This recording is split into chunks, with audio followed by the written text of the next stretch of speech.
Kami Mail penglihatan.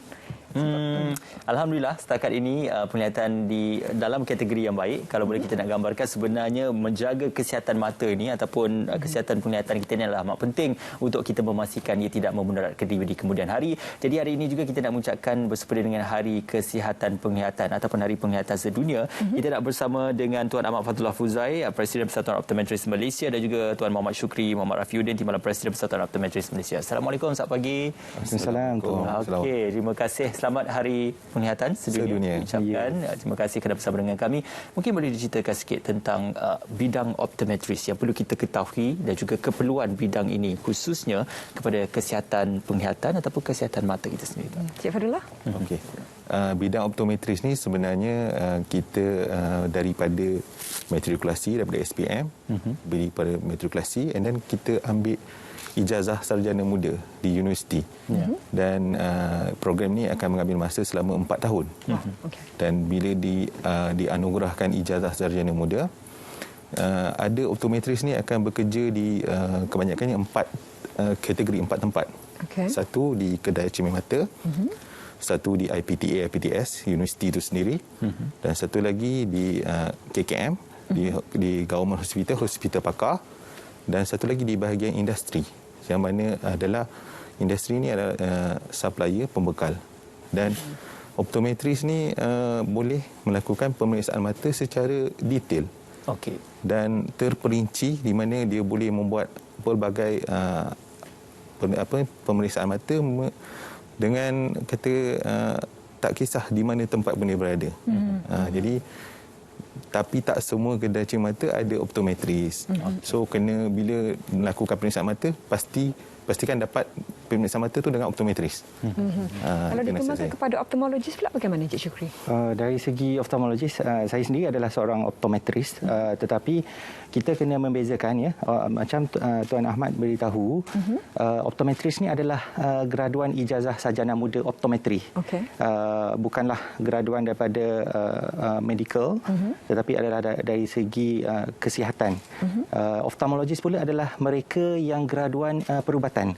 Jadi mereka adalah medical graduates, kemudiannya menyambung pelajaran into master dan kemudiannya specialize dalam mata. Itu adalah ophthalmologist.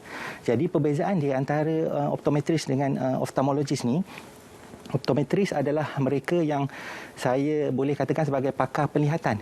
Kita mempunyai kepakaran dari segi cermin mata, dari segi contact lens, dari segi rehabilitasi penglihatan, ya, eye exercise. Untuk ophthalmologist, mereka lebih kepada rawatan seperti pembedahan, ubat-ubatan dan sebagainya. Yang severe lah. Ini satu soalan yang banyak ditanyakan, ya. Ada setengah orang ni disebabkan nak nampak kosmetiknya nampak cantik, memakai contact lens pelbagai warna lah. Ada warna biru, hijau dan sebagainya. Ungu pun ada. Jadi untuk nak kelihatan cantik tu. Tetapi apakah yang memberi kesan kepada mata? Sebab kita kadang-kadang kita membeli sendiri, memakainya sendiri dan juga menggunakannya sendiri tanpa mendapatkan rujukan daripada pegawai optometris. Jadi apa nasihat mungkin Tuan Ahmad berkaitan tentang perkara ini? Kalau boleh saya nak tanyakan sekali, dari segi kos tu, sebab sekarang RM30 dah dapat sepasang. Jadi kita tak tahu dari segi kualiti dan bagaimana Cik Ahmad? Kalau Cik nak tahu, sebenarnya contact lens ni sebenarnya adalah medical device. Bila medical device, dia memerlukan kita katakan orang yang terlatih untuk prescribe, untuk bagi di contact lens lah, kantar sentuh. Jadi kantar sentuh ni sebenarnya ada cara pemakaian dia. So tak bolehlah nak beli secara over the counter, online. Sebenarnya kalau dibeli online ataupun over the counter tu, siapa yang nak pastikan kesihatan mata pemakai tersebut? Sekiranya berjumpa dengan optometris, pertama sekali kita akan lakukan pemeriksaan mata. Kita akan pastikan permukaan kornea dia sihat. Maknanya dia boleh pakai contact lens tersebut. So kalau kita tengok mata dia tak sihat, macam mata merah ataupun ada sesuatu yang terjadi dekat bahagian kornea dia, yang mana yang kita dah periksa, kita tak galakkan dia pakai kantar sentuh. Dan tak semua orang boleh pakai kantar sentuh sebenarnya.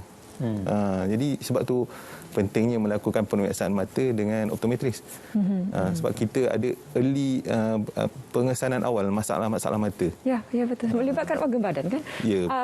Kalau kita kaitkan dengan penyakit-penyakit lain, ada cara untuk mengetahui. Kalau kita pergi jumpa pakar perubatan, kita tahu apa yang kita nak cek dari segi penyakit lain. Tapi untuk mata ini kadang-kadang ramai yang terlepas pandang dan ramai juga yang tidak tahu. Kalau pergi berjumpa doktor mata, pemeriksaan bagaimana yang perlu mereka lalui? Okey, baik. So, jika kita kebanyakannya rakyat Malaysia, saya terbaca satu kajian yang mengatakan bahawa 1 daripada 3 rakyat Malaysia tidak mengetahui kepentingan kesihatan mata. Jadi apabila mereka tidak mengetahui kepentingan kesihatan mata itu, jadi tidaklah pergi kepada pemeriksaan mata itu sendiri. Tapi apabila sudah menyedari kepentingan untuk pemeriksaan mata, pemeriksaan mata yang perlu dilalui apabila bertemu dengan seorang optometris itu, antaranya adalah pemeriksaan yang pertama, of course, rabun. Kita kena tentukan kadar rabun, sama ada mempunyai masalah rabun jauh, rabun dekat, tak boleh baca, dan rabun silau. Kemudiannya, seperti Tuan Ahmad cakap tadi, pemeriksaan dari segi kesihatan mata, menggunakan satu alat di mana dinamakan sebagai slit lamp biomikroskop, ataupun saya selalu sebut sebagai mikroskop mata. Kita periksa bahagian mata hitam, mata putih, dan kemudian kita juga perlukan pemeriksaan bahagian belakang mata, di mana bahagian belakang mata ni namanya retina. Jadi retina ini kita boleh menentukan keadaan salur darah, saraf mata. Jadi orang-orang yang seperti yang mempunyai kencing manis, darah tinggi, boleh dikesan awal melalui pemeriksaan mata. So ini antara pemeriksaan yang perlu dilakukan secara regular. Dan kami dekat Persatuan Optometris Malaysia sekarang ini menjalankan kempen kesedaran kesihatan mata. Kita panggil National Eye Health Awareness Campaign. Untuk tahun 2021, kita menekankan untuk bertemu optometris setahun sekali. So bila bertemu optometris akan lakukan pemeriksaan ni. Sebab kalau kita boleh cek darah, cek jantung, cek gula dan sebagainya, kita kena cek mata sekali. Apa salahnya kan? Kita lengkapkan untuk pengesanan itu. Juga berkorelasi daripada apa yang sedang kita lalui, pandemik COVID-19, MCO dan sebagainya. Sudah pasti masa kita banyak diperuntukkan untuk menghadap skrin komputer, gadget dan sebagainya, dan ini memberi kesan kerana radiasi yang timbul mungkin daripada skrin tersebut. Apakah kesan jangka panjang untuk mungkin bagi kanak-kanak yang sudah mula terdedah pada usia kecil dengan gadget seperti itu, Tuan? Okey, sebenarnya ada satu kajian yang telah dilakukan di mana pendedahan gadget skrin ni pada peringkat awal ni memang tak berapa bagus untuk kanak-kanak. Dan sekarang ni kita pun dah mendapati banyak kanak-kanak ni dia dapat rabun jauh pada peringkat awal lagi. Maknanya awal-awal ni dah ada start ada rabun jauh. Kenapa ada dapat rabun jauh ni? Myopia. So apa yang berlaku, mata dia bila dia menumpu skrin dekat, mata kita akan converge, kita akan menumpu. So bila menumpu tu otot-otot mata tu dia akan kejang, dia akan strain, dia akan fokus, dan yang ini yang menyebabkan ada penambahan power, dan ada juga yang jadi power tu kita panggil akomodasi spasm ataupun akomodasi dia kejang. Dan bila kita periksa mata dia, akan datang jumpa optometris, rupa-rupanya dia tak ada power pun, tapi dia penglihatan dia kabur. So ada dua kemungkinan, satu peningkatan power, satu ada power palsu kita panggil. Ini yang berlaku disebabkan kita banyak waktu MCO ni kan, PDPR, lepas tu yang work from home. So banyak yang ada dapat digital eye strain, maknanya mata dapat strain disebabkan oleh penggunaan gadget. Jadi pemeriksaan mata ni penting lah. Kadang-kadang bila dah tengok skrin lama, sebab tu kita galakkan guna 20-20 rule. Maknanya kita selepas buat kerja 20 minit, lihat benda jauh 20 kaki selama 20 saat.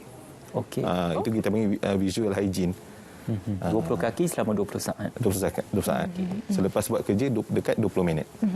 Dan bagi mereka yang memang ada penyakit-penyakit yang seperti disebutkan tadi, ia akan memberi kesan kepada penglihatan seseorang. Jadi penjagaannya pula bagaimana? Terutamanya bagi mereka yang dalam usia senior citizen, warga emas.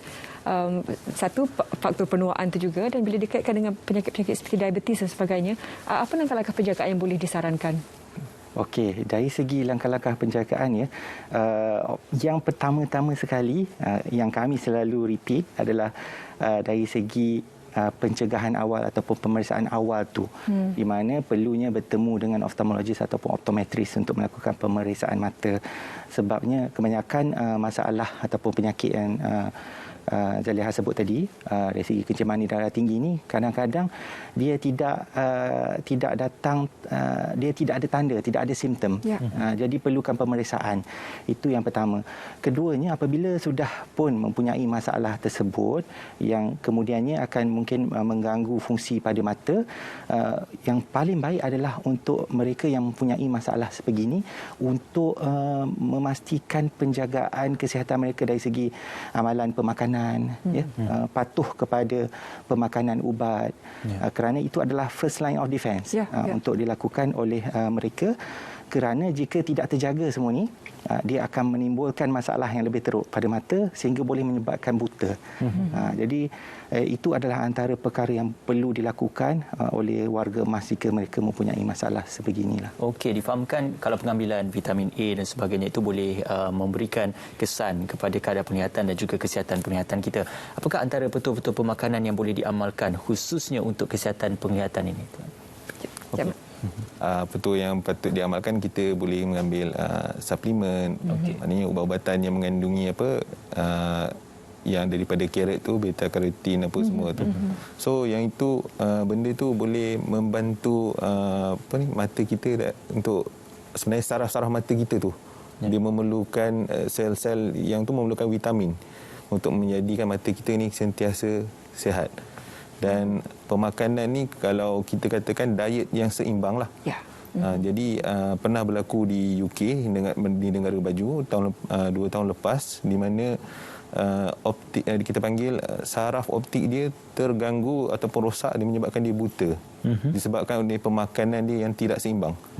Maknanya dia banyak, dia punya lifestyle kehidupan dia makan junk food dia, makan fries. Jadi semuanya berkait. Semuanya berkait. Dan untuk tahun ini dari kempen pastinya banyak yang telah pun diaturkan.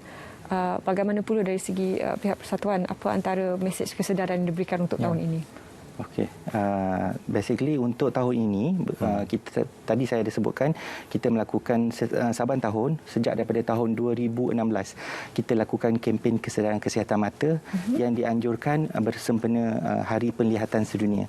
So tahun ini adalah tahun kelima kalau tak silap saya, dan tahun ini bersempena dengan pasca pandemik ni, nak masuk kepada era endemik sekarang, kita melakukan ataupun tema untuk kempen kesihatan mata tahun ini adalah Eyes Under Lockdown. So mata di bawah lockdown. So kita fokuskan kepada 3 mesej tahun ini, iaitu yang pertama adalah digital eye strain. Sebab kita tahu sepanjang PKP, sepanjang lockdown, ramai yang menggunakan komputer, work from home, PDPR. Jadi kita mahu bercerita, mahu memberi kesedaran kepada masyarakat berkaitan digital eye strain. Yang kedua adalah untuk isu apa, Mat? Nombor yang kedua? UV biru tu. Untuk ultra untuk penglihatan untuk komputer kanak-kanak. Apabila kanak-kanak menggunakan apabila melakukan PDPR, mereka akan menghadapi masalah seperti Tuan Ahmad ceritakan tadi. Jadi kita mahu berikan kesedaran berkenaan itu. Usaha baik itu disambut baik juga. Terima kasih diucapkan. Kita harapkan dengan kempen itu dapat berjaya memupuk kesedaran masyarakat untuk menjaga kesihatan penglihatan ataupun kesihatan mata masing-masing bersempena dengan Hari Penglihatan Sedunia bagi tahun ini. Terima kasih kepada Tuan Ahmad Fadlullah. Terima kasih Tuan Syukri kerana bersama dengan kami. InsyaAllah sama-sama kita seru dan kita sambut bagi kempen Hari Penglihatan Sedunia 2021. Kita nak ke cerita pagi